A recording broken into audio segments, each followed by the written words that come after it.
Welcome back. This is Beyond the Box Score. I'm Dan Schneier.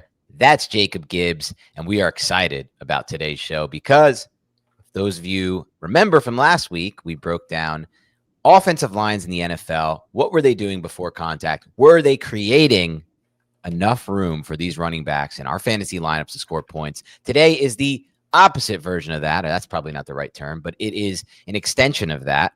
We are breaking down pass protection. How are the offensive lines protecting for these quarterbacks? Are they giving them enough time to get through their progressions? Are they giving them enough time to throw from clean bases and clean platforms so they can get our receivers that we love the football? So it's an exciting show. I just watched so much ugly offensive line play before this, Jacob. I can't believe some of how the offense, and it makes me feel good to be a Giants fan. Like through years, the Giants have had the worst offensive lines. That's certainly not the case this season. And a big factor is health, as we'll go over today. A lot of injuries already. We're just in week 5, but a lot of injuries on the offensive lines across the NFL that are really reshaping the fantasy landscape in a lot of ways. But before we do any of that, Jacob, how are you doing today, my friend? I'm great, man. I've been looking forward to this one too. It's a lot of work. I went and tried to make sure I got a very good idea of who's hurt and where we're at with the injury side of things, because it truly is a battle of attrition up front. And man, I looked at 32 teams and only 5 of them or something are healthy, and we're only a month in. It's crazy, dude. Yeah, it's a lot. So I want to have that in mind, and then also try and look at the schedules, and that True. influences things. Like I was talking to producer Aaron before he started, I was really surprised how high the Niners came out in these pass protection rankings. And one thing he brought up was Mac Jones gets the ball out really, really quick. And so there's that to consider as well, that getting the ball out quick affects pressure rates. There's a lot, like holding the ball for a long time affects pressure rates. And so you can't just sort by pressure rate. You can't just necessarily sort by PFF pass blocking. There's a lot of stuff that goes into this.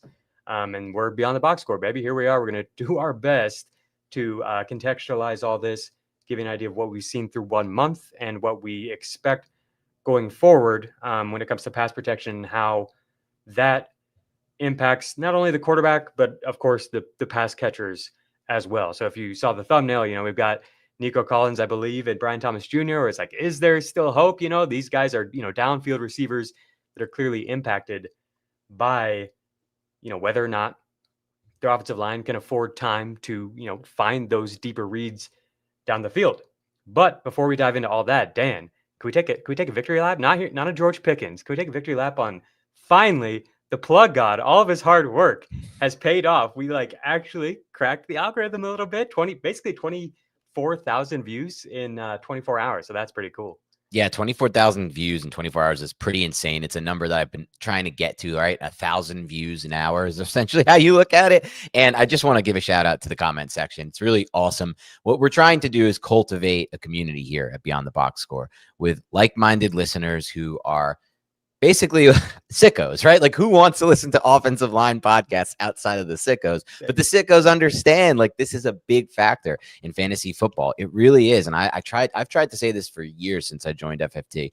So I'm so excited. That wasn't specifically an offensive line show. You guys just liked it. It was a big show for the week. And we're just excited, man. The comment section, this is the reason it happened, from the live chat, from those of you who hit the hype button. I think that's playing a role in it. All the constant comments and the like buttons. Really, most important thing you can do for us right now, if you enjoy our show, is hit that like button right now. And it's nothing from you, I hope. It's just a quick, as I always say, hover that hand over the mouse and click like. But thank you so much for giving us this platform and for allowing us to do the stuff that we love. And I love talking to Jacob about football. And I can't wait to get into this, because I think a lot of people look at maybe one set of grades, Jacob, and they say, this is how the offensive line is playing. But I don't really think that's great. You have to take into account the context, the matchups. How are they losing? And that can be seen by watching the film. Are they losing just by, twist and stunts up front? Or are they just losing individual battles? We'll get into a lot of that today. Time to throw, time to pressure, time to sack. Some of these are QB sacks. That's the key thing that a lot of, I'm not going to say fans, but I think it gets lost a lot.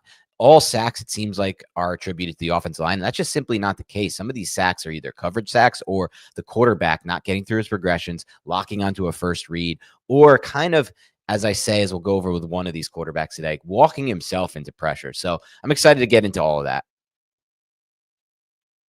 For sure. I'm definitely curious who that is, Dan. I put Dan on 5 or 6 quarterbacks. He's watched a bunch of film. I've been digging into the stats and watching some film as well. So a lot of interesting things to dig into today. I want to start with some info from Fantasy Points data. So I'm going to share my screen and show you something I created here. It's some of the more advanced stats that Dan alluded to. Like they actually track and give credit to like the quarterbacks when they were responsible for the sack occurring. And so I've got it sorted by pressure rate right now. And so like Tyrod Taylor is at the very top. You see Justin Fields up there as well. Does that just mean that the Jets have the worst offensive line in the league? Not necessarily, right? Like both of those guys are players who hold the ball, try to extend plays and create plays, and that leads to you're more likely to get pressure the longer you hold it. You know, those rushes are coming for you. It's a game of just increments, just barely, just milliseconds here, that really affect things. Like the difference between the fastest time to throw is Aaron Rodgers at 2.35 seconds. The slowest time to throw is Justin Fields at 3.06 seconds. So we're talking about very small margins here, but they do make a big difference. So just quickly, I wanted to kind of run down, like start with the quarterbacks and see what we've got there in terms of play style and how that kind of affects things, and go through a number of ways that we can kind of illustrate that. So time to throw, Justin Fields at the top, no surprise there. This is kind of his MO. Caleb Williams still high, over 3 seconds. I know that Ben Johnson wants him to get the ball out a lot more quickly, but of course he does a lot of improvisational type stuff that extends plays, and so that raises this number. I've got another stat that is when the quarterback is not moved off of the apex of their drop back. So when they just have a straight drop back and get rid of the ball, and the defense doesn't flush them out off that spot, what's their time to throw there? And so that's relevant too with some of these scramblers. JJ McCarthy was holding the ball for a very long time, 3 seconds, QB3 through his first 2 games. And then Geno Smith, man, these last 2 games have been rough. Have you watched any of the Geno film lately? Haven't got a chance to get into Geno. How bad was it? Been on Red Zone a lot, so like I think people have. And then the Island game on week 3. Yep. It's bad. These are like the worst games I've seen him play, and unfortunately, it's back to back. So I'm like a little bit nervous that it's going to start to compound here. For what it's worth, I think the Raiders' pass protection has been a lot better than the run blocking, but they did just lose their left tackle. So I'm going to run y'all through every single team and the injury situations later. But this is a clear factor. I think it was in week 2, Geno had the highest pressure rate of any quarterback who had like a blitz rate below 20% out of over like 5,000 quarterbacks over the past 15 years or so in this game. And it was because, well, one, the offensive line, but also two, his time to throw was like 3.5 seconds. It's like, dog, you got to get rid of the ball. Like you can't be doing He's not seeing it. He's not seeing it as well as he has in the past. And I think it could have something to do with maybe the designs, the route concepts too. Like we saw this with Seattle a little bit last year, where like you get I don't know. I don't want to get too much into that because I haven't spent a lot of time with that, but it's a different type of coordinator than we have in a lot of these spots. Brock Purdy holding the ball a lot too, but it's just a 2-game sample size. Cam Ward holding the ball very long. Jared Goff a little bit higher than usual. And then you get into kind of some of the scramblers here: Lamar Jackson, Josh Allen, Jordan Love, and Dak Prescott don't necessarily fit the scrambler archetype, but they are guys who are looking to extend plays as long as they can and find, their second and third reads and create big plays down the field. On the other end of this, getting the ball out very fast, Aaron Rodgers, Patrick Mahomes. This is something we've seen, which is so weird. He's just morphed into this guy. And this is relevant because he's somebody who extends plays a lot too, and still he has the second fastest time to throw. So like when it's on schedule, it is coming out very fast. This stat next to TTT here, average time to throw, TTP is average time to pressure. We're going to spend some time with that one as well. Carson Wentz has been getting the ball out quick, which is a bit of a surprise, but KOC does his thing. Jackson Dart, they got the ball out of his hands very, very fast. Matthew Stafford, of course. Spencer Rattler has had to get the ball out very fast. Trevor Lawrence, he hasn't had to. Their line is playing really well, like unbelievably well relative to expectations. I think this is a Liam Cohen stat, and it's a good one. Yeah. It's good to see this. I think the infrastructure could be there if we just get a little bit more out of Trevor, a little bit more out of Brian Thomas Jr. and Travis Hunter. I think that this thing could really start popping off. Baker Mayfield getting the ball out a little bit faster. That's good. That's not usually where he is, but I think they made some clear adjustments without Tristan Wirfs at the beginning of the year to try to get the ball out of his hands quick. Kyler Murray getting the ball quick. Another one that's a bit of a surprise here. He's normally at the other end of this. So I wanted to bring those up. Does anybody stand out to here? Daniel Jones getting the ball pretty quick, 2.5 seconds, or do you want to just keep looking at other advanced stats? Let's keep looking because there's a few thoughts on quarterbacks that we'll get to as we get more toward the film analysis and things of that nature. for sure. Okay, so the players that they've actually like attributed sacks to the quarterback, like they've blamed the quarterback for the sacks that they've taken. At the very top is Cam Ward. He has 7, and then the next highest are like 5 and 4 or 3. There's only a few guys that even have 4. So they're this is, we knew this was kind of the play style for Ward, right? Was that he's kind of like Jordan Love or something like that, where he really wants to hold the ball and create. He's kind I'm not going to say it. I was going to compare him to a former Tennessee quarterback, but that's just like way too far for the Tennessee people that are dealing with this right now. Drake May is next at 5. Have you watched much of our boy Drake May this year? He's playing phenomenally. Everybody's I getting. want to watch his tape, and I've just watched very little bits of Yeah. it. All the numbers, like all the advanced metrics, show that he's playing great. I saw a cut up today of just breaking down his ball placement and accuracy, which has been phenomenal, specifically on the back shoulders. Yes, but sir. not any full games yet, unfortunately. Everybody's getting on the bandwagon. You love to hear Yep. it. You love to see it. I wanted to point out Jackson Dart already has 3, and Yep. obviously has significantly fewer dropbacks than these guys. This is good, man. It's also this is the one that confirms for me like that this is a good charting by Fantasy Points Today, like really good charting, because I actually credited him with even more than I would have credited him 1 or 2 more, but one I can see being like a coverage sack, and the other one as was kind of just a free blitzer, which I would actually put on him. But I saw a debate with Kurt Warner today, and a Giants creator was like, "That's not on the quarterback; it's on blah blah blah." But the protection is sliding to the left, so it's hard to kind of gauge. So I like that though. He did take a lot of sacks on his own. Shout out Fantasy Points Data, man. They're doing their thing. They're watching every game. That's where these numbers come from. Every play. This stat next to quarterback sacks is average time to sack. And you'll see that like Darts is very high. Lamar Jackson, Kyler Murray, Justin Fields, they're all above 4 seconds as well. Drake May's above 4 seconds. And so that's a give and take here. You get some explosive plays where you're able to turn nothing into something, but you also are going to take some negative plays as well. So it's just a balancing act, like how carried away you get there. Here's the other end of it, like Bryce Young, Matthew Stafford, Bo Nix, Jared Goff, and Dak Prescott, and Caleb Williams are the only quarterbacks that have just 1 quarterback sack attributed to them so far. That's good. Like Caleb he was pretty bad in this metric last year. Bryce Young has been bad in this metric at times. Bo Nix was pretty bad in this metric last year. Bo Nix's time to sack is 4.7 seconds, which is just silly.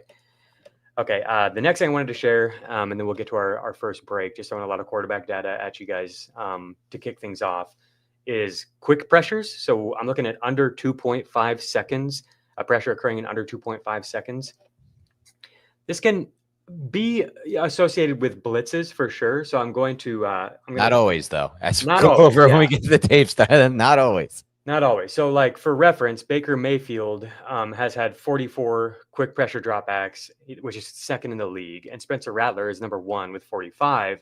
But the blitz rate on these quick pressures for Mayfield is 50%, whereas the blitz rate for Rattler is 33%. Right. You know what I'm saying? So, like it's definitely not always is the case. Like Russell Wilson has 33 quick pressures in 3 games. So that would be right on par with like Baker and Rattler at the top, where it's 11 per game. His blitz rate on these quick pressures is 9%. Wow. What the hell, dude? There's some really, really bad lines. Like, I don't know what to do with like the Giants, because like there's a lot of metrics where it's like, okay, this is just the worst line, I guess. But the problem with that is it's like they're the reverse from the health standpoint. They go from James Hudson to Andrew Thomas, who's just dominant at left tackle. That's where I landed on them. Is like there's a lot of other lines that are close to as bad, and the Giants are actually healthy, and they just got their star left tackle back. We'll get into the rankings. The interior line is still horrible, though. Let me be clear. The interior Giants offensive line. So quarterbacks who are getting quick pressured a lot. We've got Rattler and Mayfield. We already mentioned. Justin Herbert, even before the injuries, this is going to probably look really bad. He just gets rid of the ball so fast, though, to like negate it, but it's not. But then all they can do is run quick game, which is a problem. Herbert and Mahomes are next. Bryce Young is tied with Mahomes. Dan watched a lot of Panthers film and was not enthused. That's the worst offensive line I watched by far. Every single player on that offensive line was bad. We'll get into that, though. Jordan Love high on this list as well, which is not good because they haven't even dropped back all that often. So like on a percentage basis, this would probably be a lot higher. Kyler Murray is tied with Love with 34 quick pressure dropbacks through 4 games. Jalen Hurts, 32. The Philly line is weird. Some tracking sources have them graded really high, but some of these metrics look awful. Jackson Dart, 8 quick pressures in one game. Like it's bad. And that was with Thomas playing the whole game, right? Yeah, he gave up no pressures, but they had Yeah. trouble. It was a bad game for Illuminor, who's a good right tackle for them. On the other end of this, the Niners quarterbacks combined for only 20 quick pressures, 11 of those to Purdy, 9 to Mac Jones. Purdy's holding the ball longer than Jones, like we Yep. mentioned. Trevor Lawrence only has 13 quick pressures in 4 games. Absolutely insane. Part of that's the competition. The pass rushes that the Jags have faced are the Panthers, the Bengals, the Texans, and the Niners. So it's like without Bosa, the Niners. So probably is playing into the metrics a little bit, but man, so many of these metrics are just like the Jags are the best offensive line in the freaking NFL. Like, what are you talking Yep. about? Penix only 16 quick pressures, and other than that, it's kind of just like everybody meeting in the middle. You ready to take our first break? Yeah, let's take a break and we'll get back into some more offensive line talk. Critics agree Landman is a hit. We roll the dice one last time. Men die. Oil companies don't.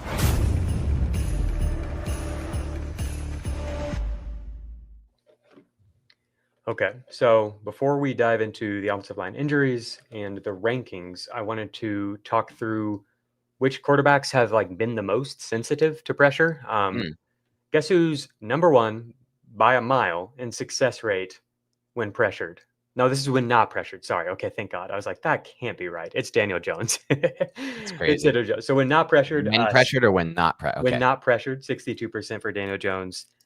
When pressured, that drops to like one of the worst rates in the league. So it's kind of like the same thing with Lawrence. Like when not pressured, Lawrence has been fine, middle of the pack. When pressured, he's not had a successful play all year. And this is like last year. I remember looking into all the Lawrence data, the accuracy and stuff, and I was like, okay, maybe. And then I looked at his pressure data, and it was awful. And his EPA per dropback versus pressure, Trevor Lawrence, the only quarterback that was worse was Anthony Richardson. Wow. And it's just like, oh gosh, man, that makes me really nervous with this offensive line. But so far, the offensive line has been really good. But Lawrence hasn't. yeah, and Dan, like you, I think rightfully so, had some concern about the talent on the line. This is one of the few lines that has stayed healthy. Yeah. And so it's like, is this a good thing? Is this like the line has played great, and so maybe things will get better for Brian Thomas Jr. Maybe Lawrence will get better, with more time in the system. Maybe this is legit. Liam Cohen is like helping this line improve, or is it like the floor could fall out on this really bad? Like if we get some injuries, if the line regresses, like if it is truly that they've not faced very hard competition, this Lawrence versus pressure stuff does concern me for sure. The Bengals have had 0 successful passing like dropbacks versus pressure, and their line is one of the worst. Darnold, very small sample size, but has not been very good against pressure. Baker Mayfield has kind of struggled against pressure. This has been a thing for Darnold in the past. So that's not really a surprise. The Giants are another one of these teams that apparently have 0 successful plays against pressure. That's not what you want to see. Stroud, I think, is actually doing okay. When pressured, like he's gotten so used to it, like his success rate is high because he just gets the ball out very quick, like he's so quick to check down now. He's really transformed how he's played, which it kind of sucks because like, man, that first year of Stroud was so fun. Yeah. But he's just super spooked, and rightfully so. Mahomes continues to do his thing. Drake May has been awesome versus pressure. I want to say he's QB1 in EPA per dropback versus pressure. Josh Allen is QB1. Drake May is QB2. Stroud is QB3. Like it's. I was actually like kind of optimistic about Houston after digging into this. I thought they would just be like dead last. And I'm like, okay, no, they're like 24th. Like it's not as bad as it could have been. Not as bad as you would think. Yeah. They faced the Rams, the Bucks, the Jags, and the Titans. And the pressure rate has been 33% or higher in all those games, which is like league average, but it hasn't been above 40% in any of those games. The quick pressures are down a little bit. The unblocked pressures are down a little bit compared to last year. We'll see. They just traded away their left tackle, and they're going to a second-round rookie who has played really bad so far. We'll see how this goes. They haven't, other than the Rams, like none of these passes are super imposing, but like the Jags defense is solid. The Bucks blitz a ton. The Titans defense, their front seven is supposed to be pretty good, like I don't know. Just I thought it was going to be a lot worse when I dug into the Texans stuff. And anytime I watch them, it feels bad. worse. I haven't watched them since week 2, so I need to get There's eyes that on them. highlight going around of like CJ Stroud getting beat Right. immediately. And Yeah, I think it's like exactly. sometimes those bad plays outweigh, like they don't outweigh, I should say. They stick in people's minds. Yeah. Dak Prescott is the only other guy I wanted to mention. He's been very good versus pressure. I don't know if I mentioned that one yet or not. As always. Yeah. Yep. He's the man. That game against Green Bay was so freaking impressive, dude. Like, Continues what to be the heck? most like underrated quarterback by far in the NFL because his playoff record and the aspects that he can't control, like his team around him. But you watch the film, he's a true film guy's hero. Like watching him on tape, his defenses, man. Like the way he understands space post snap and where it will be. It's unbelievable. And that one throw he made on the comeback on the sideline, this is not a show about Dak, but I just want to give him his props. And that comeback on the sideline for, I guess it was Tolbert, that was one of the best throws I saw of the year. Alrighty. You ready to dig into some offensive line injuries? This is going to be It's going to be nasty. A doozy getting into this. It's only week 5 too. Yeah. Here are the healthy offensive lines. The Arizona Cardinals playing pretty well. The LA Rams, the Detroit Lions. This is one of Dan's teams that he's watched. Did you get to Goff? Did I get to Goff? A little, not as much. I got the Browns tape of Goff. That was it. Okay. The New York Giants, healthy. The Pittsburgh Steelers. The Steelers line kicked freaking butt against the Vikings. It was like pretty irritating as like the biggest Jalen Warren truther, where it's like, where's this blocking been for him? They really freaking played well against Brian Flores overseas there. That was huge. So there's hope there. There's talent on that line. We'll see. Yes. The Steelers are healthy. The Jaguars are healthy. The Broncos, the healthiest line last year, has been healthy so far this year. That you watched Bo Nix, right? Oh, yeah. And the Chiefs are healthy. So those are your only teams that are not missing at least one starter. Why don't you talk to us about the Broncos a little bit? What you saw, any takeaways from that film? Yeah, we can start with the Broncos, which were clearly to me the best offensive line, the ones you gave me, besides the Lions, though. The Lions, it's tough to say because that was such a difficult matchup against Cleveland, and they're facing what I believe is probably the best front four in the NFL, honestly, right now in Cleveland. But as far as Knicks goes, the only issues I had were mostly centered around Knicks. Like there were times I had the second rep and the first rep on the quick pressures, the filter of the quick pressures in week 4 against Cincinnati, were both times Knicks bailing from the pocket he shouldn't have. Then there were a couple times when Ben Powers lost. That's their left guard. He would just lose some reps inside. They have some interior issues, I think, both at left guard and right guard. But overall, they just do a great job together, I think, of communicating twists and stunts up front and giving Bo Nix really good depth to play from the pocket, specifically at the tackle positions. Garrett Bull against Trey Hendrickson in that game. I run back and rewatch every single one of these reps just to watch Bulls. And he was unbelievable in this game against Trey Hendrickson. Just dominant. Now, as far as the non-quick pressures that they had to deal with, a lot of it was kind of just the Cincinnati Bengals and men on the line of scrimmage playing really disciplined against the bootleg. So that's the thing. When you watch Bo Nix tape and you watch the Broncos, you're going to see a lot of boot action. That's what Sean Payton's trying to do. But the Bengals are really in tune with it. So these are charted as pressures, but really, and they are, but it's really just that end man on the line of scrimmage, not going for the fake, and then on the bootleg, chasing him down and getting enough width and depth to force Bo Nix to throw off platform. A couple times I wrote down the twists and stunts did get them, but not much compared to the rest of these teams. As far as the quick pressures from weeks 2 to 3 and then non-quick pressures, the biggest culprit, the biggest issue on their line, because I have 3 for him in weeks 2 for 3, is Mike McGlinchey, the right tackle.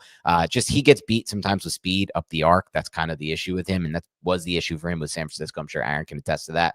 So that could just be an issue all year. I think that's just the player he is. But overall, this was easily the best offensive line I watched of the 5 that I watched. Makes sense. I ranked them very, very high. They were one of the best lines last year, and they definitely do Bo Nix a lot of favors there already. No surprise there. Okay, let's talk about the lines that are a little bit banged up, missing at least one starter. We have San Francisco left guard Ben Bartch, just got put on IR, replaced by a 7th-round rookie. He started the first 2 games and then had a high ankle sprain.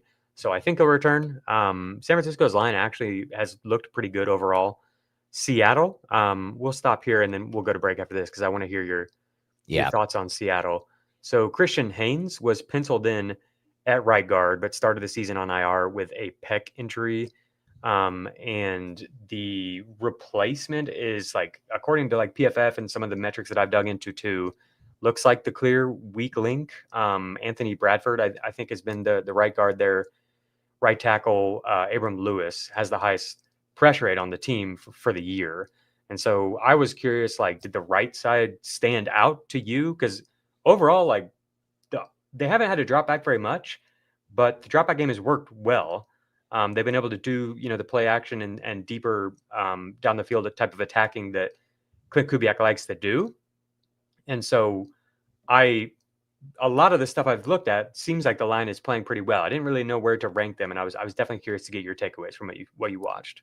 And this goes back a lot to what we've discussed in the past, or at least what I've discussed. I've heard from offensive line coaches around the NFL and just executives around the NFL, which is, I'd rather have an offensive line that has 5 average players than an offensive line that has 2 elite players and 1 absolute weak link. And unfortunately, right now, Bradford is that weak link. No player, I wrote down more in my notes, getting beat out of all these 5 offensive lines that I watch. It's 6 mentions here. It's a lot of just like him getting beat immediately off the snap with quickness. But then there were a few times he just got swatted down and just didn't have the anchor that you're looking for at the right guard position. I have 7 mentions in just weeks 2 through 4 of him literally losing the rep almost immediately. And being the only player on that offensive line to lose. There were a couple where Abraham Lucas lost as well. I can see why he's charted like that. But the charting on Bradford is completely correct. Now, there were some other issues with miscommunication that they had with stunts, which you'll see with pretty much all these offensive lines besides like the Lions and Denver, who I wrote down 2 times a stunt and twist got them, but that was it in weeks 2 through 4. But there are definitely more issues with that. But all 4 of the quick pressures in week 4 for the Seahawks were pass rushing just 4 and dropping 7. That is never a good sign when you have 5 blocking 4 and you lose. And 3 of those 4 were on Anthony Bradford. I think that's his first name, Anthony. Yeah. And he just gets beat in a lot of different ways. There were some miscommunications on this offensive line as well. Like a couple of these twist stunts, I saw the center and left guard slide to protect the same player. And then the 3 tech was like a free rusher on the play. There was some good scheme in week 3. I believe whatever week they played the Steelers, there was good scheme by Pittsburgh. There were a lot of designs to get free rushers up the A gap with a linebacker stacked behind the D tackle. The tackle slants, the linebacker loops around, like just good stuff. Like that's just good defense. But man, for the most part, Bradford is just an unplayable player at this point. I would imagine I don't know if they have any options, but I would imagine that they have to look at the tape and be like, we need to move on from him and put almost anyone else there, because a lot of these plays probably could have gone for big gains, because again, 4 of the 5 guys did their job, but the one guy who didn't do their job got beat so fast that Darnold was forced off his spot. Yeah. All right. That checks out. That makes sense. So it's the right guard and the right tackle that are a little bit worrisome. The right tackle is probably just going to be there. But I think overall, the fact that the offense has been competent, even with this, with problems on the right side, is good. Because we going into the year, we were pretty worried about this. I mean, that was like the whole reason Dan was kind of like hesitant to invest in Jackson Smith-Njigba, is like all the metrics look really good. I painted this clear picture of how it could be the year 3 breakout, but you were nervous about Darnold and you were nervous about the offensive line.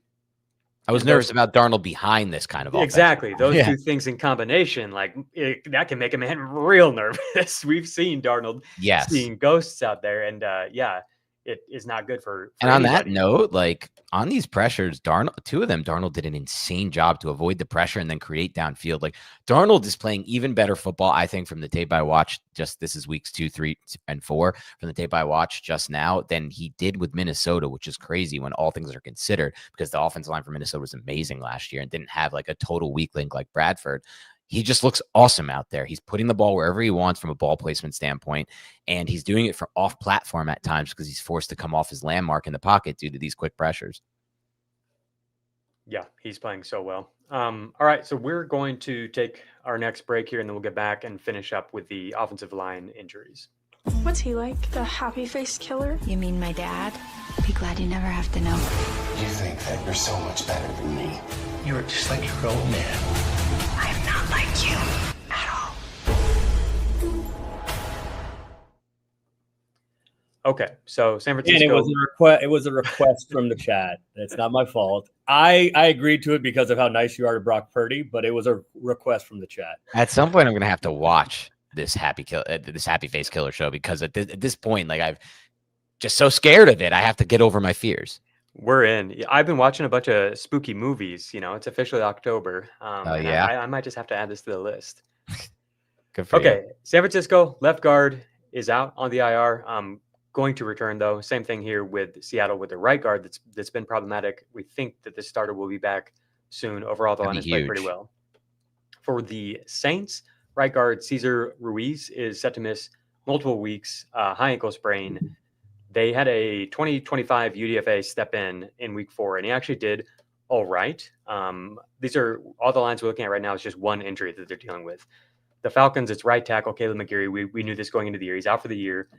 Just wanted to update that. Like, the unit is playing well, all right, overall, but like we haven't really seen anything encouraging from the guy who stepped in, Elijah Wilkinson. He's a career journeyman. I would say he's performing as expected, but like by far the highest pressure rate, hurry rate. They track like beats, which is like you get beat, but a pressure doesn't occur. All of those, like he's the worst on the line for sure. The rest of the line seems to be playing really well. For the Bears, right tackle Darnell Wright missed week 4 with an elbow injury. Their 2025 round 2 pick stepped in and played all right. So keep an eye on that because that has been a pretty functional offense overall, but like there were some concerns about the line. If pieces start to fall off, definitely something to keep an eye on. For Washington, Sam Cosmi started. Let me know if I'm just butchering any of these names, by the way, and if you know. So far, you've done good. Yeah, started on the pup, could be back soon. Round 1 pick this year, Josh Connerly has started at tackle, and Andrew Wiley moved over from right tackle to guard in Cosmi's absence. Connerly has given up 4 sacks already. They also benched Brandon Coleman, left guard, after just 2 weeks, but the replacement, Chris Paul, has played really well. Like the metrics paint him as the best lineman for the Commanders. So some movement there. Cosmi could be back soon. Paul was such an interesting prospect. I'm happy to hear it's working out for him. I thought that there's upside for him, but there's a lot of people in this kind of community just never thought he'd make it. Yeah, he's played well from what I can tell. We know the run game has worked really well too. Yeah, I could see him as a good run blocker in that scheme. For the Eagles, Fred Johnson filled in for Lane Johnson to close out week 4. It seems like he needs to take some time off. I don't really know what's going to happen there. Yeah. Johnson played a lot of left tackle for the Eagles last year. He was the worst starting lineman. So I think we kind of know what we have here, and it's a below average starter. For the Bills, right tackle Spencer Brown missed week 4 with a calf. I don't know on him. I didn't see anything definitive. I think that he'll probably be back soon. It doesn't sound like he's going to the IR or anything. For the Patriots, left guard Jared Wilson missed week 4. They had Ben Brown, journeyman, stepped in and played really well. The Patriots offensive line is playing really well. Part of it is probably matchups, but still. So this guy, Brown, he has great career metrics. I noticed a lot of these guys, I looked into them just to see like what they've done beforehand, especially the journeyman. And like, he's actually been really good anytime he's had the opportunity. So maybe they just won't miss a beat there. Interesting too, because Wilson was like their weak link, the guy struggling the most. Right. Yeah. It's like, maybe this actually will be like addition by subtraction. We'll see. For the Jets, just missing one guy. It's this we knew going into the year. Elijah Vera Tucker out for the year. Joe Tippmann moved over to guard. Josh Myers stepped in at center. And for what it's worth, he's the only Jets lineman without a sack allowed. Is the guy who's filling in. So maybe they're going to get by all right there. The right tackle has played really well from what I've seen. Membo, yeah, he might be like a rookie of the year level good, even though they would never give it to a tackle. For the Ravens, left tackle Ronnie Staley, ankle injury, left in week 4. It's a big one. I don't think it's going to be an IR type thing, okay. But keep an eye on that because, yeah, obviously things are kind of falling apart for that offense. The Bengals, Lucas Patrick, they signed from Chicago to hopefully start at guard, but he ended up not being able to play. And Dalton Risner has played okay in his stead. Lowest pressure rate allowed on the line for Cincinnati, but man, that line just has some problems. Houston traded away Cam Robinson. And so I guess this isn't really an injury, but they are down a starter and they're going to their rookie round 2 pick, Ariante Ursary. 4 sacks allowed already. Huge pressure rate allowed. His metrics look really, really bad. So we'll see how that goes. This is apparently going to be the blindside protector for He's like Stroud. he's like a 6'7" massive man from Minnesota. And I just like watch his tape. Some people like them. When I was watching him coming out, I was just like, this guy is never going to make it in pass protection, but I could be wrong. It's early. But I'm not surprised to hear he's a major issue there. Yeah. For the Colts, right guard Matt Conclaves, I think. Conclaves. I'm pretty sure it's I don't know. LVE, whatever. Conclaves makes more sense. Toe injury, missed week 4. Yeah. Dalton Tucker struggled a bit, but it was a brutal spot there against Jared Verse. Oh yeah. And the boys. Tucker's a UDFA, second-year player. He did okay when filling in last year for the Colts. The Titans, J.C. Latham has missed all but one game. He could be back soon, but I don't know. Like they keep kind of saying he could be back soon. And then the Raiders, Colton Miller. Their only injury on the line. Yeah, man, they're just playing terrible. Crazy. How is Callahan not getting that line to play? It's just a shock. This is the first time in his career as an offensive line coach that he hasn't really coached up an offensive line to play better than the talent. So it's just shocking to me. Yeah. For the Raiders, left tackle, Colton Miller to the IR. I think that's bad news for Ashton Jeanty. Very bad news. Miller's been, I think, the second best tackle in the NFL when it comes to pressures. Yeah, and definitely bad news for the pass protection here. So we mentioned Geno has been a little bit. Are we cooked on Bowers? Are we cooked on Bowers, man? He's injured. Yeah, the line stinks. Geno stinks. What are we doing here? We're done. Yeah. This Raiders offense is scary for sure right now. Ugh. So Stone Forsythe is expected to step in at left tackle. He's a 4-year. Can I tell you something about Stone Forsythe real quick? Sure. Out of Florida. He was signed by the New York Giants this past offseason. Yeah. He did not even make the Giants roster. He was cut for James Hudson and other players. He's now on another team, Raiders, and starting. That is a nightmare. This is your left tackle. This is a nightmare. 4-year career with the Seahawks, started 14 games, round 6 pick. Definitely struggled in pass protection with the Seahawks. This is his first year with the Raiders, and he's apparently sliding in at left tackle. This could be Anthony Bradford level bad soon. Okay, we are at teams with multiple injuries to starters. Those are just the teams that are missing, one important starter or whatever. The Bucks, right guard Cody Mock out for the season. Right tackle Luke Gedeke potentially set to return in a couple of weeks. Charlie Heck gave up 7 pressures and 9 hurries in week 4. So that is a lot. It was so bad. That one I watched. That is a lot. Yeah. You watched the Bucks. Well, yeah. Let's pause here and talk about the Bucks. So Heck got crushed. He's at right tackle, right? Played right tackle for them in that game. Yeah. Tristan Wirfs is back at left tackle. So that moves Graham Barton into center. Luke Haggard is playing right guard. Well, in over his head. I thought his metrics look all right, and when I've watched them, I haven't noticed him, which is, but you've got week 4.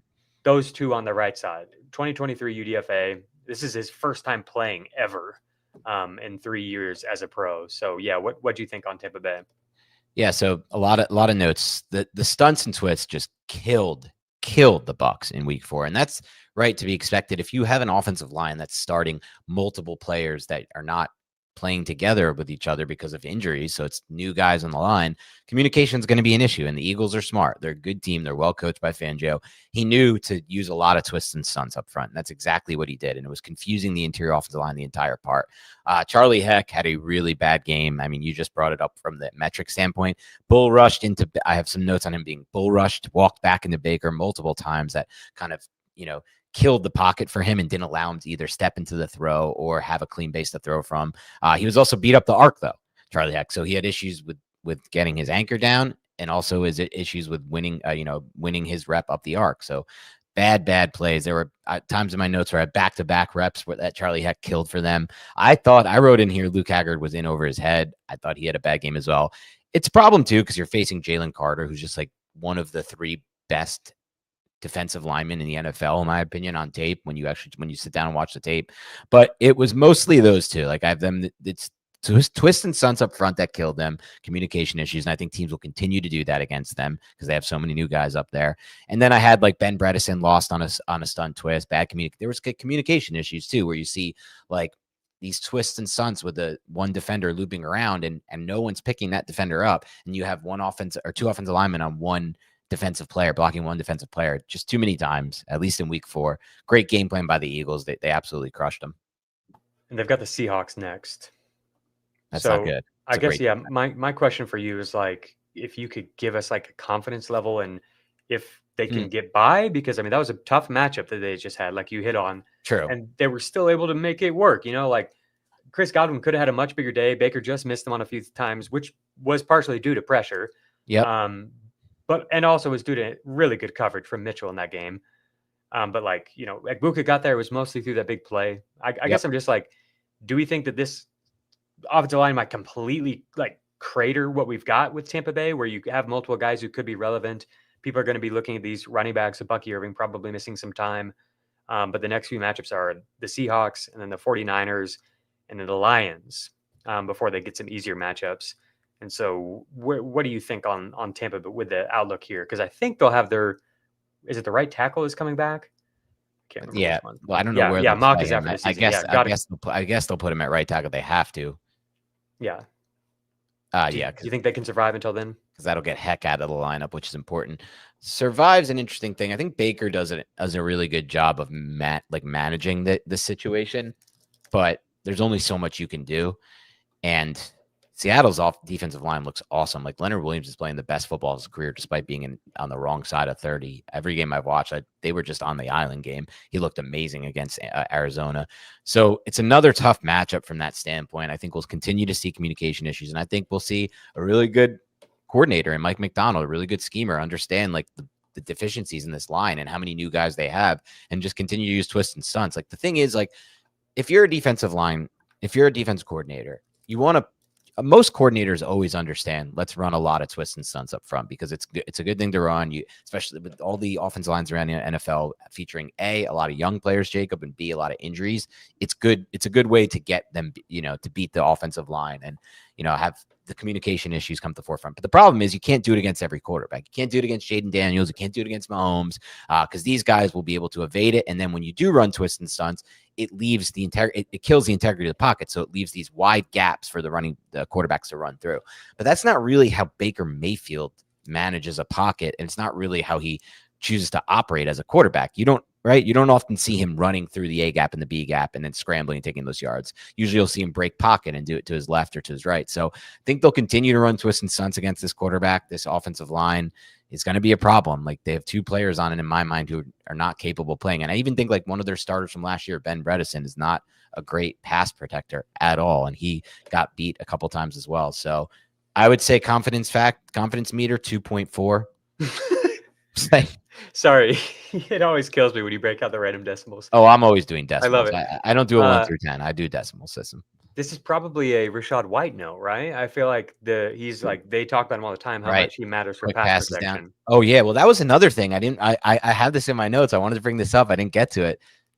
Missed pickup by Bucky Irving. I had one missed blitz pickup by Bucky Irving. I know. I didn't. I was debating if I wanted to let you know this. Missed pickup as he's playing through a freaking sprained foot. Yes. It might be in a walking boot from what I'm hearing. I'll immediately cope and make excuses for Bucky. Crazy injuries, man. He might be in a walking boot. Benson on IR. It's been a wild day in the fantasy world. Brutal stuff. Okay, let's get back on track here. Actually, this next one I also want to hear your thoughts on. It's the Carolina Panthers. So I'll give the update on their injuries. You can talk us through the Panthers, and then I'll finish up with the rest of the teams that have multiple injuries. So the Panthers center, Austin Corbett, and right guard, Robert Hunt, are both on the IR. Sorry, man, my throat is giving out on me. Go ahead and talk about the Panthers. Okay, so this is by far of the 5 offensive lines I watched, the worst offensive line. Currently, at least I think it could be one of the worst in the NFL. So Chandler Zavala, that's their biggest weak link, playing right guard for them. Was terrible in week 4. Then he got injured and they replaced him with like a tackle from their practice squad who's now converting to guard, Brandon Walton. And I could put it up on Twitter maybe later, but there is a comically bad loss from him, quickly and comically bad. The tackles are an issue here too. Like they have 2 big name tackles. Taylor Moton's been a great player in the NFL for a long time. He's a long-time veteran, but I saw him struggling with quickness. I saw him struggling up the arc with quickness, but also inside moves. And then Iquan Mugwanu is a player they drafted, I think 6th overall, the same draft the Giants drafted Evan Neal. So I guess that's 2022. He did not look good. He was getting beat with power He was not anchoring down, and he was also getting beat up the arc. So he was losing in multiple ways. While Moten was mostly struggling with quickness, he was struggling, talking about Kwanu, with losing up the arc and with just being bull rushed back into Bryce Young. You'll see so many reps where these tackles are just constricted back into the pocket, bull rushed into Bryce Young, losing with power, and it just gives him such a narrow base to throw from.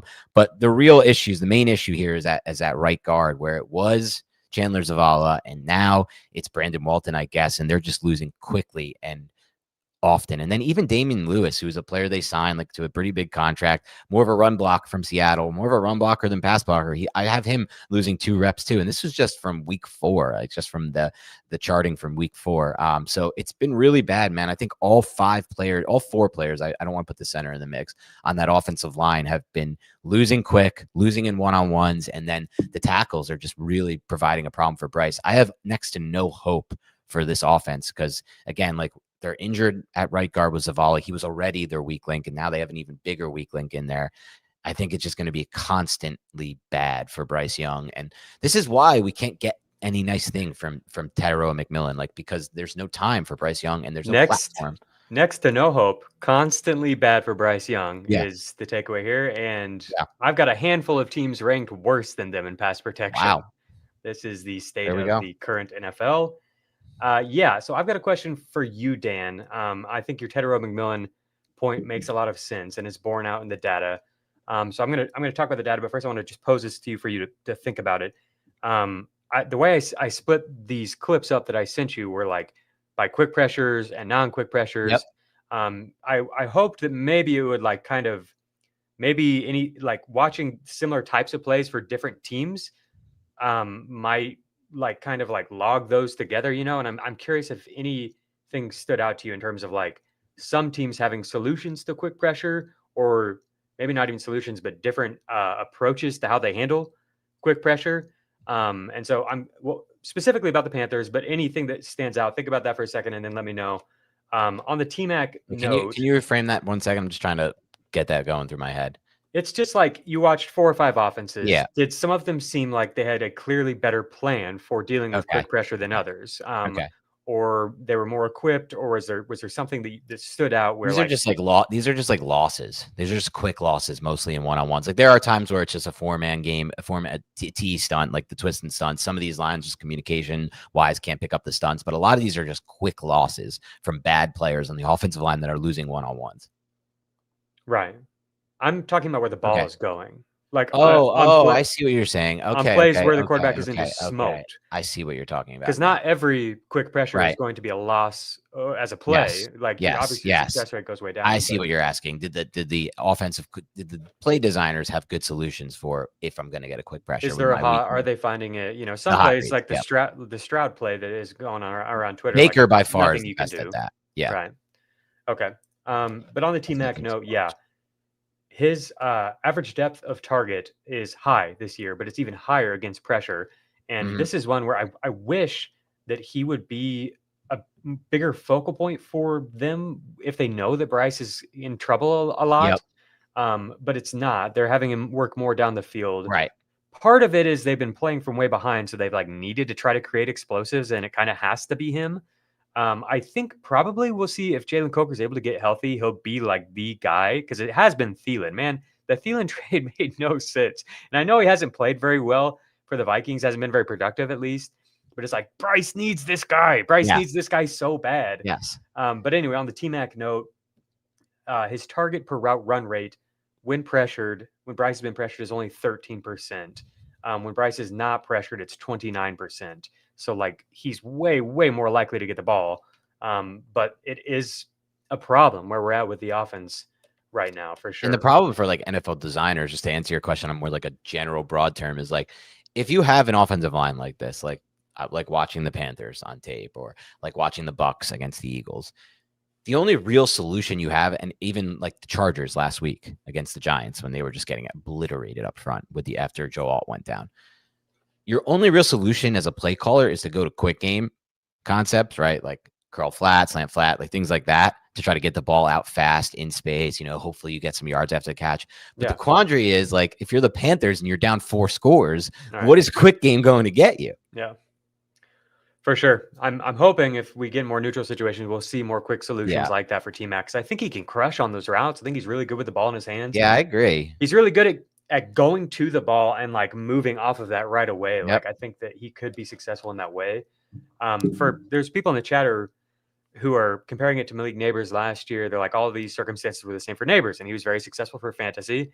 To be clear, like I'm not just saying that like T-Mac is toast, like I'm still listing him as a buy every single week. On that. I would push back on that because Neighbors is a completely different player than T-Mac. I know we like T-Mac's ability after the catch to some degree. It's not Neighbors. And also like it's not even close. And also the way that Dable designed the offense was around getting the ball to Neighbors in these spots, which I think he did a great job of. And from what I've seen, I don't think the Panthers are doing a good job of that. Or maybe that's just not what they want to do. Like they may not look at it like I don't think that the comparison to Neighbors is actually that relevant. I was just using it because it's here right now. I do like the point you made about Coker though, because he could be a solution to this problem.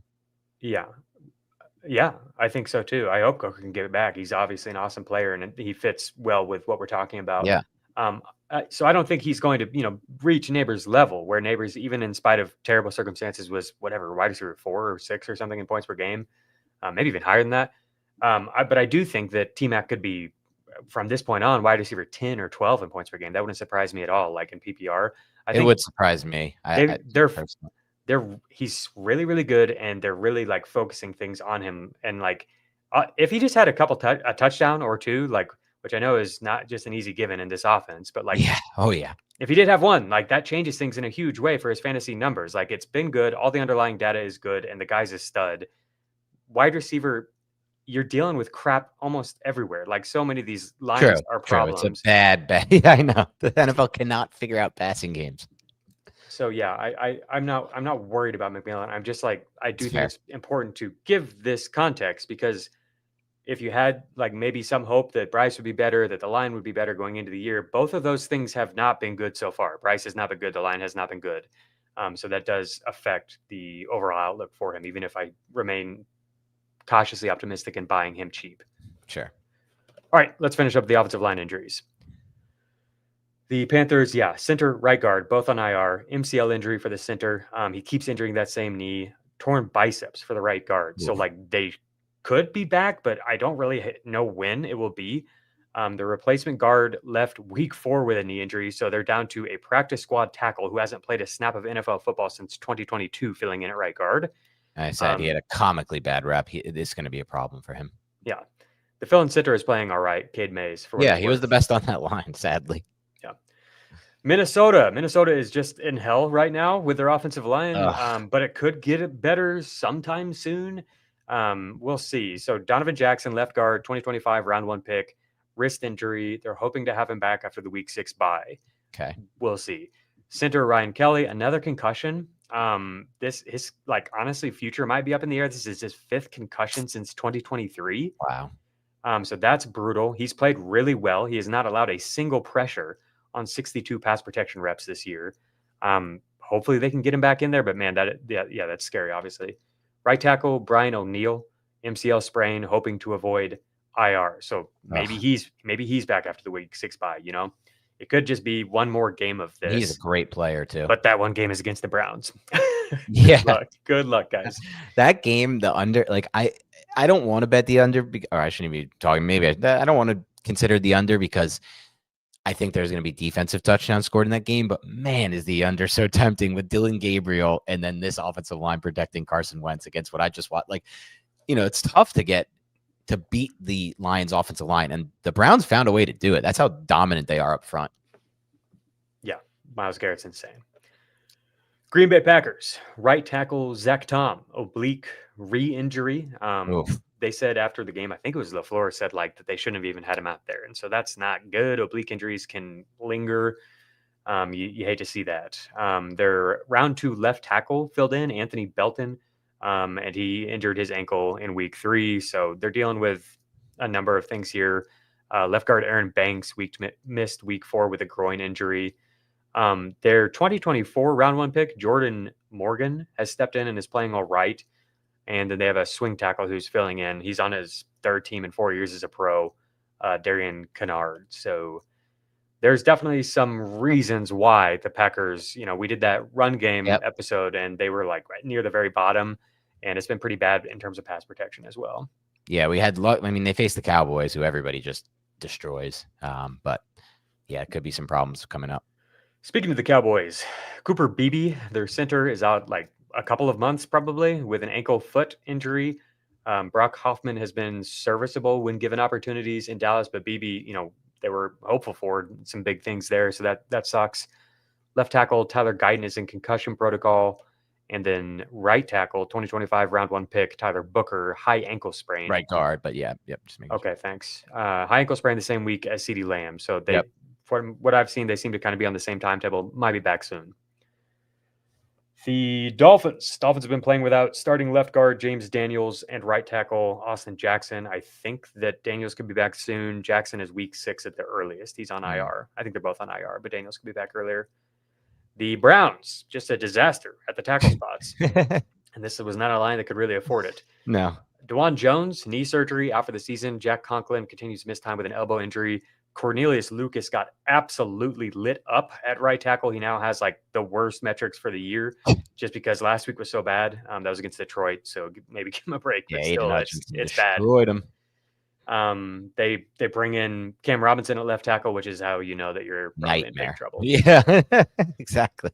Speaking of big trouble, the Chargers, Rashawn Slater out for the year. Joe Alt, high ankle sprain. Mekhi Becton missed week 4 with a concussion. I think he'll be back, but I can't find any word on that. They may have to put him at tackle. It's so bad there. Austin Deculus, I don't know how to say that name. He stepped in at left tackle in week 4, and he's on his 4th team in 4 years. He has 1 career start. I don't know. Like, is that the guy you're gonna have protect Justin Herbert's blind side? That's insane. Their best lineman so far has been Zion Johnson, who was a 2022 round 1 pick and was widely regarded as a clear bust. But yeah, his metrics are better in year 4 than they've been. I just watched this tape. I want to good. Yeah, sorry. My bad. I didn't mean to cut you off. What do you got? I just want to say, just from having watched this line against the Giants, obviously the Giants have a lot of talented pass rushers up front. Abdul Carter had an insane game, 9 pressures, and they have Dexter Lawrence. They have a lot of players up there, Brian Burns and Kayvon Thibodeau. But so it's not going to look like that every week. But with that said, it is a nightmare right now for the Chargers. They had to abandon their entire game script and game plan and go to quick game for the entire second half because that's all they could trust to do. And that just kills them. Like, you could see it in their offense. They weren't able to do the intermediate. Like, the Giants have a great pass rush and a pretty bad secondary. I would have expected Justin Herbert to rip off these throws. He had 1 long throw in the game, and it was at the end of the half where he just was like, F it. I see the safety shaded to that side. I trust my arm talent. He just ripped the ball from the far hash, the field side, and like basically walked it to Quentin Johnson in between the corner and the safety. Like, that's just like an insane throw. And maybe we'll get some of those because it's Herbert and he's that good. And he is good at understanding, like, all right, I have to get the ball out because of this offensive line. But what does that do to the offense, right? If they're already limited from a run blocking standpoint, we went over that last week, and I think Hampton had a great game, but it was a lot of stuff doing it on his own. They're already limited from that standpoint, and people are like saying, like last week, like I was watching, I'd get in tune with Chargers Twitter after the game or whoever the Giants are playing. They're like, I can't believe this terrible game plan from Roman and Harbaugh. Why did they not run the ball? It's like, well, they didn't run the ball because the defense was set up to stop the run with more defenders in the box than blockers, and also because they weren't blocking it well. It was just Hampton doing it all on his own. So I don't really know what the plan will be for the Chargers moving forward. I think it'll just feature a lot of quick game, but they got to think of something at left tackle because that dude cannot play at the NFL level. Yeah, man.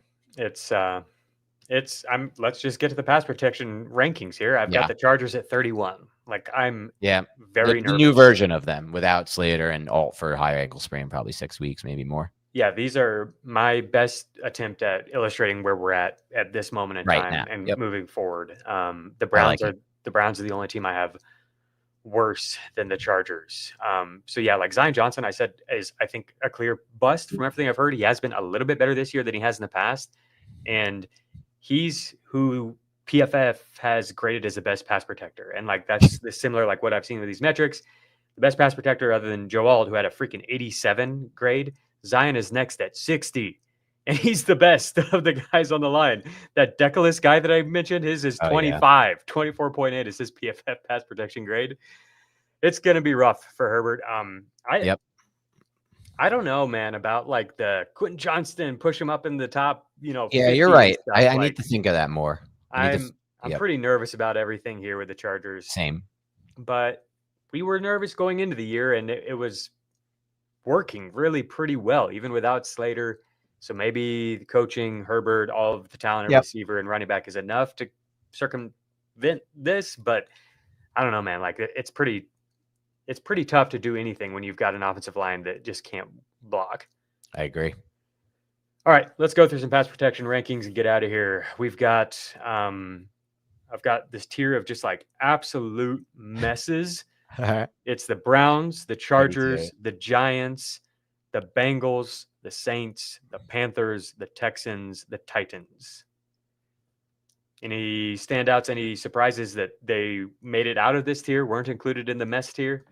Okay, I want to hear I stopped in my mind when I heard one name because of who I am, and I have to go back and hear the others. But the Giants are better than where they're ranked. The Giants are definitely better than where they're ranked. I think part of the issue with this, and I'm not going to be able to watch all 32 offensive lines, and neither are you. So it is what it is. We're doing our best. Well, they definitely need to be moved up. Part of the issue is I think they're just being weighed down by like James Hudson playing for a little while. He's now benched, and he just had like god awful metrics there at left tackle. Now they're not like Greg Van Roten is one of the worst starting right guards in the NFL, and he started at right guard. And JMS has not been good at center. John Runyon's not good at left guard. But with that said, like I'm just coming off a game where that was the highest I ever charted them in pass protection. Since I started doing this podcast in 2018, we grade them every week on a 1 through 10 scale. They were really good in pass protection against the Chargers. Now they gave up 6 sacks, but 4 of those were on Dart. One of them was on the coverage sack. And then the last one, I guess, is on the offensive line on Jermaine Illuminor. You can argue, but I don't even know if it was. Looking back at it, like I think the ball should have been out. It was a quick game design concept. So to me, they looked really good against a Chargers defensive front that dominated the Broncos offensive line a week ago. So I think they're trending up. Andrew Thomas gave up 0 pressures, was probably the best offensive lineman in week 4 on any team, honestly, at left tackle. And he's finally back. That was the first full game he played. So this to me is a team that should definitely move up. Andrew Thomas is a stud. For anybody who isn't familiar with Dan, he is a Giants podcast. So that's what he's talking about. He's obviously got the hoodie on and everything. Big Blue Banter, shout out. Big Blue Banter is his podcast where he's very into the Giants. Where I'm at as somebody who doesn't care about the Giants is like 8, quick pressures for Dart, which can be contributed by play style a little bit for sure. True. But how many dropbacks did he have? Like 21 dropbacks Not or something in that game? He had 8 quick pressures. Trevor Lawrence has 12 quick pressures all year long. That it's been a problem all year. And like when you list off the offensive line, you're like, well, this guy sucks, this guy also sucks, this guy sucks, and this guy sucks. It's great that the left tackle is good, but right tackle. Okay. That's where I'm at. Having good tackles is important for sure. So we'll pocket the Giants for now and move them up. I'm totally fine with that. They don't have to be in the mess tier. They clearly have been, but Andrew Thomas is here to save them. He's dragging them out of the mess. We'll see where they land. And for those in the comments that I see saying that I'm biased and trust me, I've been harsh on the Giants offensive line my entire life. I know how bad they are. I just watched the tape against the Chargers, though. They were not a problem. If anything, they were good, really good against the Chargers. The 8 quick pressures, I would love to go back and see them, to be honest, and see. One of them I know what it's when the slide protection left and Dart just leaves a free rusher. That's like on the rookie quarterback who needs to make the check pre-snap. Like there are some issues that I think will be ironed out as Dart plays more. Yeah, I believe you. And that would be huge if your evaluation is right, because we want to believe in Scattaboo. I think what you said about Tracy on yesterday's podcast, which by the way, check out that podcast. It was awesome. We figured out our rest of season rankings. We did this 2 weeks ago. And I think we're really early on some of these players that have risen up, like Roman Dunze and stuff, helping people understand exactly why things look so good. So we took those from 2 weeks ago and just adjusted them and looked at who's rising, who's falling.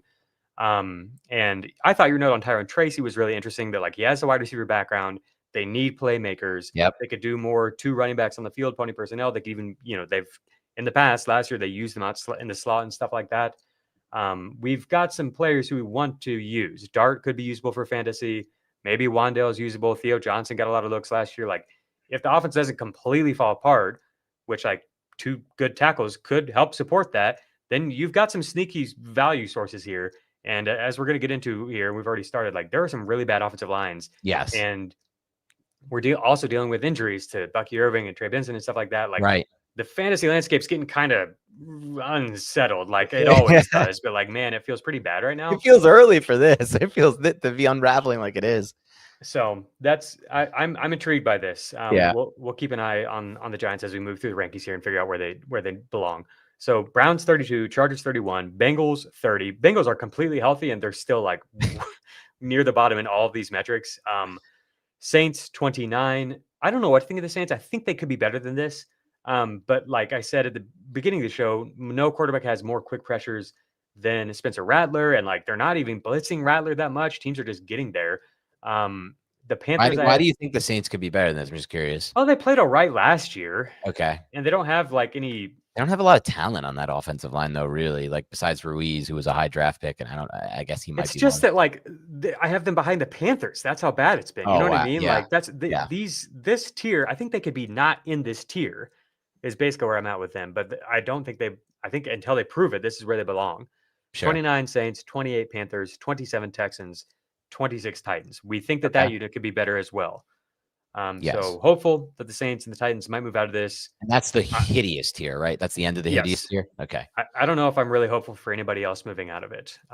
Maybe the Panthers as they get healthier. Maybe. No, Panthers. Do not put the Panthers in. That's bad. Okay, the next tier. This one is not so bad. Like there have been really bad moments, and there are some injuries and stuff. It's kind of a mixed bag of teams here, and my guess is the Giants will fall in here somewhere.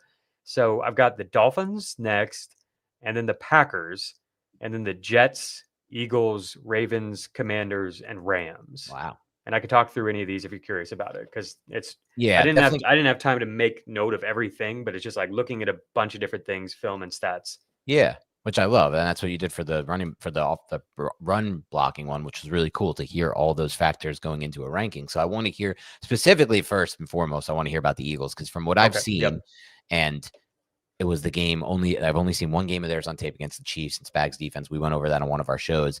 Tyler Steen was an issue. Like he is not the replacement they've had at previously on the interior offensive line. And he was the weak link in that game. But what have you? What do the numbers suggest? So the pressure rates are really high for both the Eagles and the Jets. And I feel like there's talent on those lines. And I know that both of these quarterbacks contribute to rising pressure rates with their style of play. So I did all that I could to alleviate for that and balance it out. And still they look pretty bad. Let me find Hurts here. So what I've got is the time to pressure when not moved off of the drop back. Okay.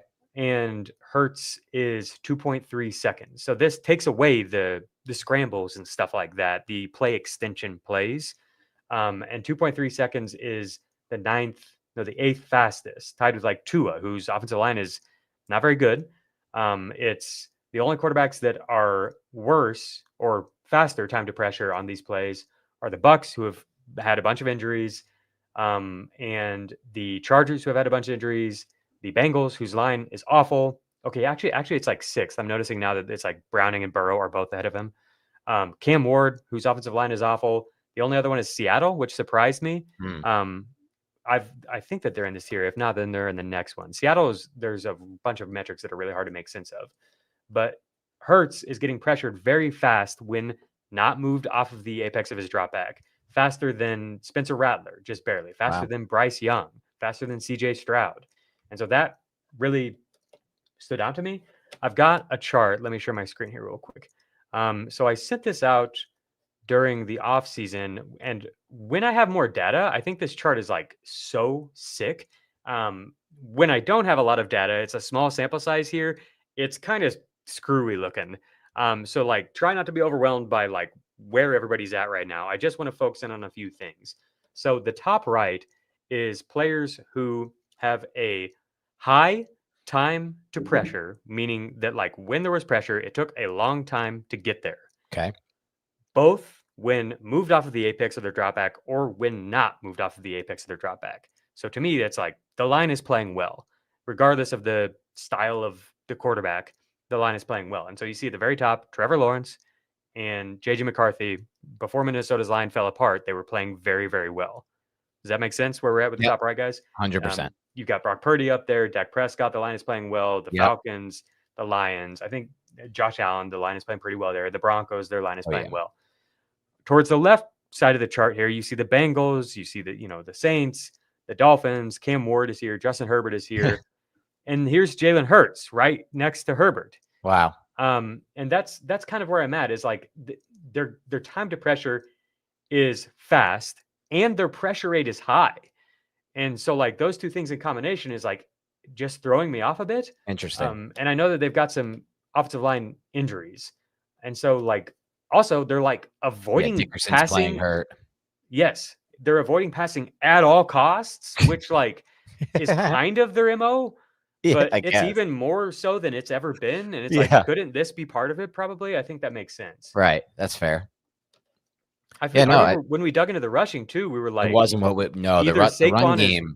either Saquon is worse or the line is playing much, much worse. Saquon's more hesitant behind than he was last year, looking a lot more like the Giants when he was there, just kind of bim behind the line of scrimmage too much, taking too much time. And it definitely looks like their offensive line is off. I was just curious to hear the breakdown of their pass pro because I knew it was in run blocking. But look, it makes sense. Lane Johnson's hurt. Then Dickerson's probably going to be playing hurt the whole year. May not be his normal self. And then they have a new guy in there, Steen, who I don't think is very good. Yeah. Interesting. So this tier, it starts with the Dolphins, who I just don't really think have the talent to do it, but like they've at least been cleaner than the disaster tier. And then it's the Packers and the Eagles, which I think it's mostly due to injuries. Yeah, those teams are more likely to jump to the next tier than anyone else in this group, I think. I think the Jets could be better too. They've True. just been kind of up and down, kind of disorganized. The same goes for the Ravens and the Commanders and the Rams, who are the other teams in this tier. Where do you think the Giants belong? Are they above the teams in this tier moving forward? Above the Dolphins for sure. And maybe that's it though. Still just not in the nasty tier yet. This is a year until I prove it. Maybe I'll prove it wrong, but with Thomas back on the field, I can't put them in the nasty tier. All right, we're sliding the Giants in at 24. That's fair. Okay, the next tier, the Minnesota Vikings at 17. So I just showed you the JJ McCarthy, where he's at on this chart. I think the Vikings could be. I mean, when we did our run game rankings before all the injuries, they were like third or something. Yep.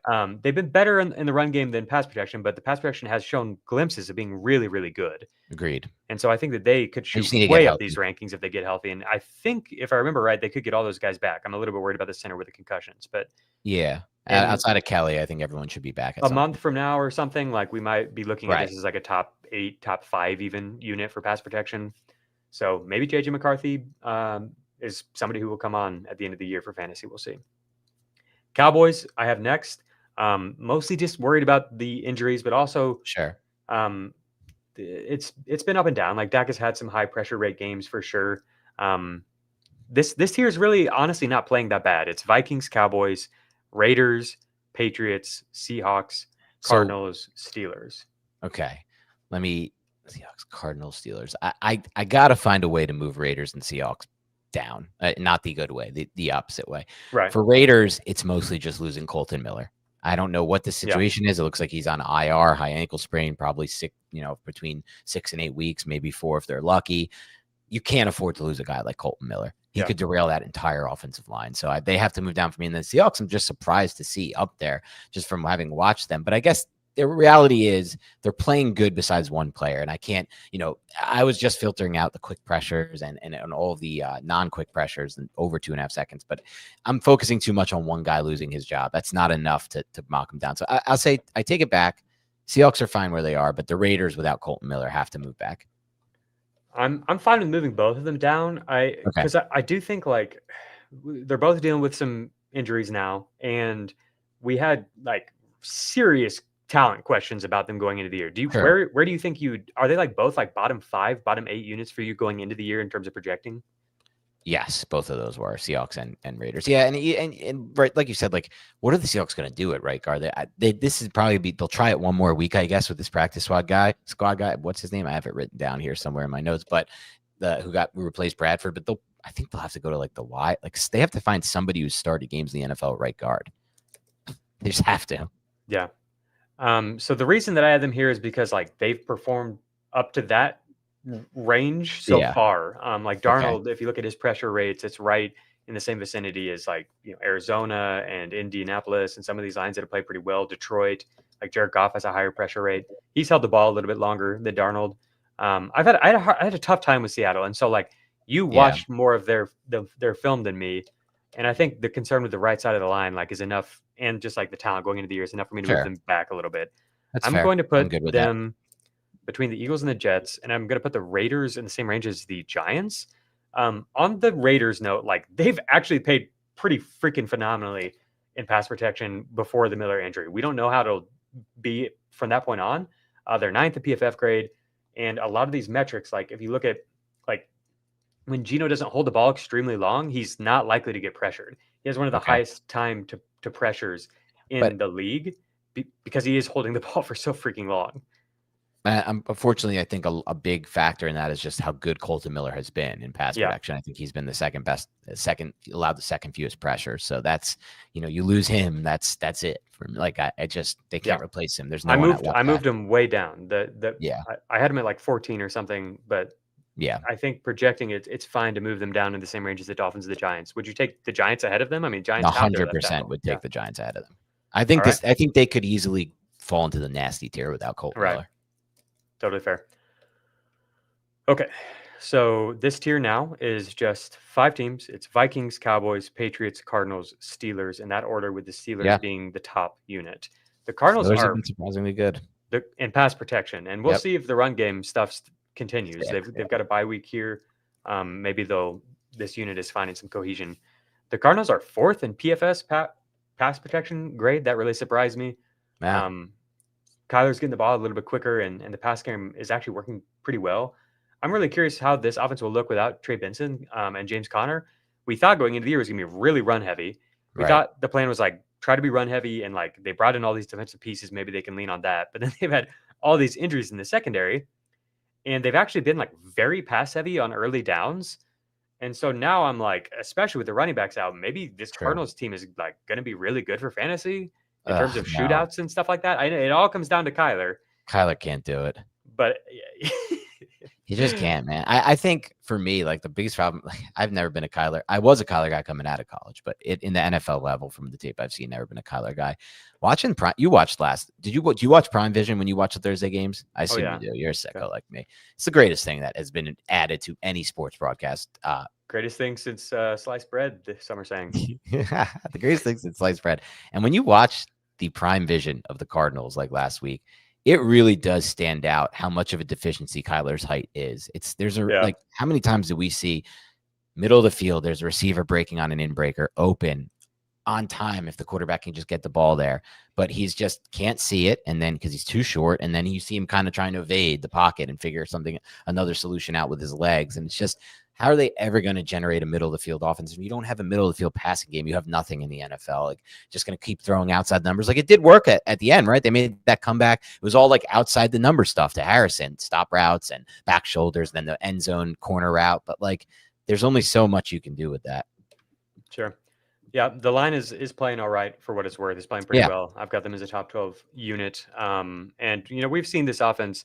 Dan and I, we have this just pointless railing on this topic where it literally like doesn't matter, doesn't amount to anything. But like, the offense has been top 12 in success rate, and like they moved the ball and actually produced all right, even with all of Kyler's limitations. So that's kind of where I'm at, is like, if they're in shootouts, it might be ugly. You might not like watching it, but like, I bet that we'll probably get some decent production. You're right. From it's a good point. It happened last week, right? It happened last week. So I think it's a good point by you.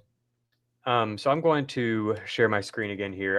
We're going to talk about Drake May and the Patriots. Drake May is playing freaking great. We know that he's great against pressure, but he hasn't had to just do that all the time like he did last year. If you notice, he's like up at the top of this chart, like one of the top players at the top right of this chart. And I've got the Patriots here at 13. I don't know what to do with this, because like, it was the same thing with the run game. They fell right in this range, and it's like, we don't think that they really have the talent to do this. But maybe the young guys are enough, like they're playing clearly way better than last year, and they're playing better even as this year goes along. They had 11 quick pressures allowed in week 1. And so I was like, here we go again, like this is just Drake May freaking running for his life, just trying to make something happen. They've only allowed 10 quick pressures over the past 3 games. But those games were against Miami, Pittsburgh, and Carolina.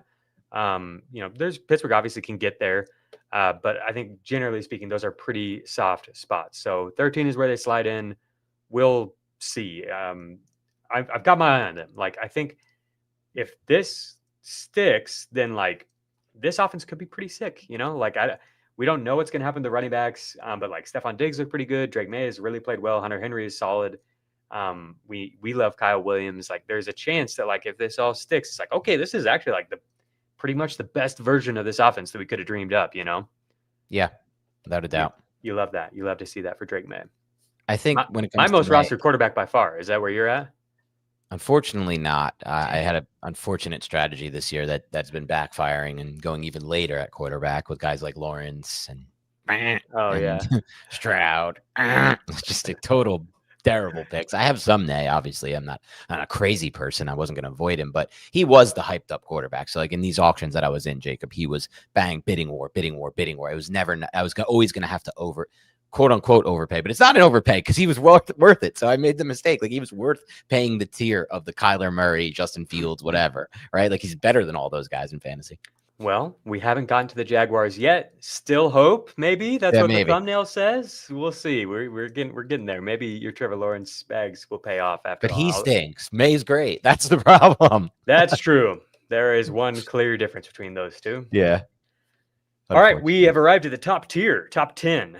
Really, you could probably split this up into a couple tiers, but these are lines that I think could be really, really good. And it starts with the Tampa Bay Bucks. They have not been here. We've talked about a number of the metrics and then the injuries and everything.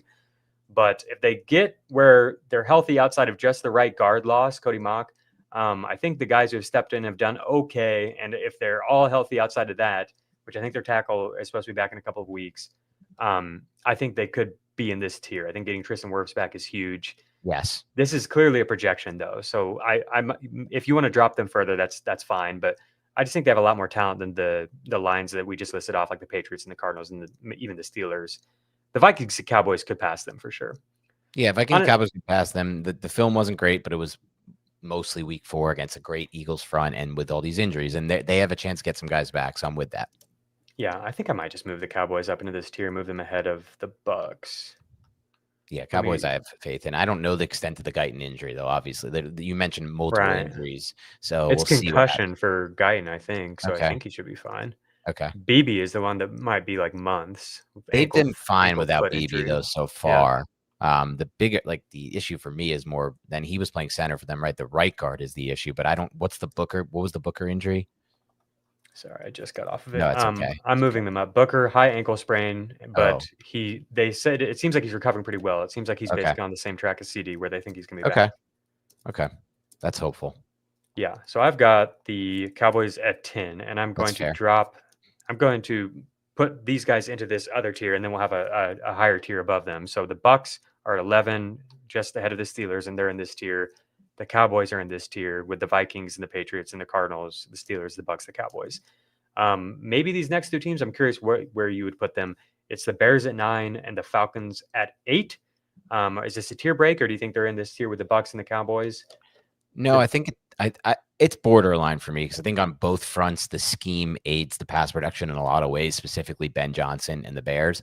But they do have talent they added there. And on the Falcons front, McGarry wasn't their entire offensive line. I was worried about them preseason because I thought, well, he was injured and their swing tackle was injured. Could this be like a weak link situation that ruins the line? It hasn't been the case so far. And that was Penix's blind side. It hasn't been the case so far. So I think both teams have good schemes. They get the ball out quick, and even if they get it quick, sometimes it's in the vertical passing. They do a good job of that. I think Cohen does a great job of that too with the Jaguars. So I think this is fair. I think this is a good spot.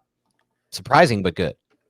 If I can share my screen one more time, I've got the chart again. PFF has the Falcons at 2 in pass protection through 1 month. That's not surprising. They were great last year. And I mean, they just lost McGarry.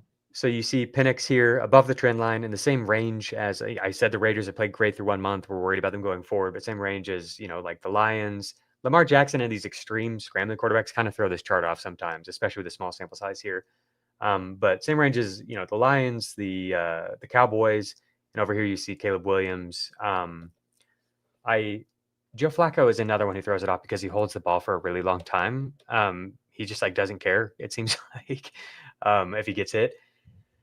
So this is a significant difference from where Caleb was last year.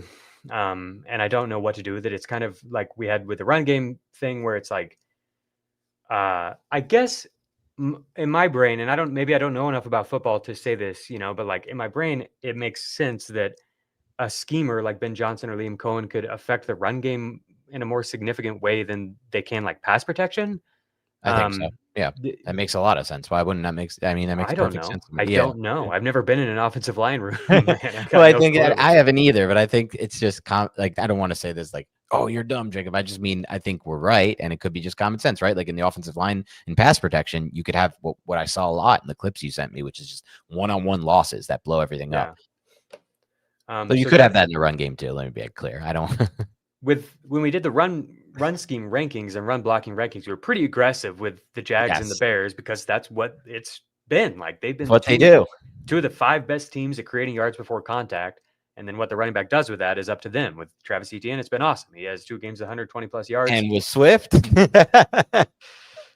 Ooh, not awesome. And so, yeah, when it comes to the pass game here, like I'm a little bit more hesitant, but I do still have both of these teams high here because that's what the stats suggest where they should be. So I've got the Bears at 9, the Falcons at 8, the Lions at 7, the Colts at 6. The Colts pass protection hasn't been as good as the run game stuff. Obviously, Jonathan Taylor has just been, crushing on the ground, but they're kind of middle of the pack in a lot of these pass protection metrics.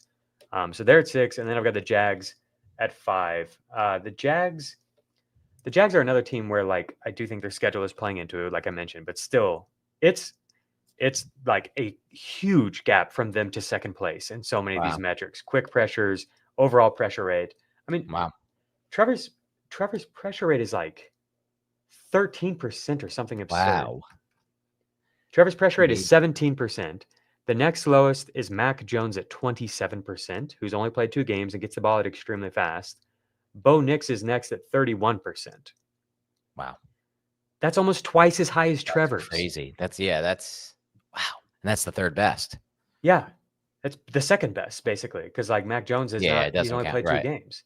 Yeah. Wow. It's ridiculous. And a big part of it is that he's getting the ball out fast. That's definitely helping. But like, when he gets pressured, his time to pressure is very high. The only player with a higher time to pressure is JJ McCarthy, who's only played 2 games. So he has the lowest pressure rate, and when he does get pressured, his time to pressure is the highest of any quarterback. Pretty fun stuff. Should be hopeful. Like I can see like look at all the factors we've laid out over these last 2 weeks, breaking down this offensive line, the scheme, the talent they have at the skill positions there in Jacksonville. Like everything points to this being the next breakout offense, like, or the next team to take a step forward in fantasy. But then there's Trevor Lawrence, and I don't know, man. I don't know how to get my faith back in a quarterback that plays football like that. It's just tough. It is tough. He's so inaccurate. I've got the Jags at 5. By the metrics, they're number 1. Okay. Chiefs at 4. Yeah. Line is healthy. Line is mostly playing well. The left tackle has stepped in and played well. The rookie, Joshua Simmons. Yep. And he's so cool, man. Like, I'm trying to remember who that was against. They faced some really fast edge rushers. Giants, It might have been against y'all. Yeah, it might have been against the Giants. He looked good in that game. Where, like, he got beat immediately off the edge. And he had to like just grab the guy to keep Mahomes from getting hit. And it was clear that he just like wasn't quite calibrated for that type of speed. But then it's like, okay, well, I can handle that. And like he was fine the rest of the game. Like he just had to get like one look at it and like adjust. And like he is an absolute insane athlete. A lot of scouts felt like he would have been a top 5 pick consensus if he didn't get injured his last season at Ohio State. So it doesn't surprise me. People were comparing him to Trent Williams before the year. Like that was all stupid. The Chiefs locker room guys were like, I've never seen anything like this. I don't like the Trent Williams comp. I take exception to. I don't think anyone should ever be comped to Trent Williams. Anything like this guy, man. I went to Chiefs training camp. I'm like, what the hell is that? That's a freaking basketball player. Yeah, he's like a beast. 285, 300-pound like basketball player out there. Yeah, he moves like well. a lineman. He's awesome. It's crazy. And so like him at left tackle has allowed Kingsley Sayamatu, I think is how you say the name, to move over to left guard, and he's played better. I've heard he's played better, from Chiefs. Yeah. He still gets overwhelmed at times, but he's played better. And so really the weak spot of the line is right tackle. And that's we know what we've got over there. Taylor, but I mean, you also have to mention probably the best, if not one of the 2 or 3 best centers in the NFL, and Creed Humphrey. Creed Humphrey's been dominating. He is dominant. He's the best. I think with Ragnar retired, he actually is probably the best center in the NFL. The best pressure rate allowed of any lineman. Oh yeah, he's unbelievable. And then I knew he would be so good out of Oklahoma. I can't believe the NFL let him drop so far in the draft. It's so frustrating. The Giants 1 year later got John Michael Schmitz at like the same pick, which is just devastating. He's been terrible. But right guard Trey Smith is also an absolute beast. Better run blocker, but still a great player. Yeah. So I got the Chiefs at 4. And I'd be fine moving them ahead of the Niners, who I have at 3. But the stats are way better for the Niners than the Chiefs. And the Chiefs are like completely healthy. They're one of the few lines that have been completely healthy. And so that just stood out to me. The Chiefs have faced some pretty good front sevens. Yeah. And so they probably, I'll put them ahead of the Niners. But the stuff with the Niners is just that like the time to pressure is so high for these guys. They've, especially Purdy hasn't really gotten rid of the ball quick, but Mac Jones has. But when they do get pressure, which is not very often, they have some of the highest time to pressure. So it's Trevor Lawrence is highest at 2.76. Mac Jones is at 2.73. Caleb Williams, despite not being able to get the run game going at all this year for the first time ever with Shanahan. It's just surprising to me. Yeah. I don't know. It seems like it should get on track. And then like if they get the receivers healthy and if they get Purdy healthy, I guess these are a lot of ifs, but like this offense could be awesome. I'm looking at this offense in the Chiefs, and it's like we've seen this offense be awesome, and it kind of feels like we might just be like a month away from it being time to like trade really for, awesome. I think it's time to trade for Chiefs and 49ers is what this is telling me. I don't know who to trade for in the Niners because I don't know like who's going to be healthy. You know, like I think Juwan Jennings makes sense as the one to trade for. I think Kittle makes sense, but I just traded for Pearsall before last week, and then he got hurt, and now I hear like something loose in my knee, like that. You don't want to. You don't like that, yeah. Another name that really stands out to me when you look at this time to pressure numbers that are at the top with the San Francisco guys. So it's Lawrence at 2.76. JJ McCarthy's was 2.8. Purdy is 2.66, which is also top 5. In the same vicinity, we've got Drake May and Caleb Williams, 2.68. Wow. And this is on plays where they were not knocked off of the apex of their dropback. So it's not including the creation stuff, the scrambling and stuff like that. So yeah, that's just like a really good note for both the Bears and the Patriots, who were hesitant to move up, but they are definitely moving up these rankings. Love it. 49ers at 3. 6th in PFF pass protection rankings are the 49ers. The Bills are 5th. I've got the Bills at 2nd here. Love that. Just a solid unit, man. Just that we know we were getting a good offensive line, man. I think it's the most consistent offensive line in the NFL. And number 1, Denver Broncos, 4.7 seconds is the average time to sack for Bo Nix. Oh my God. Just absurd. Wow.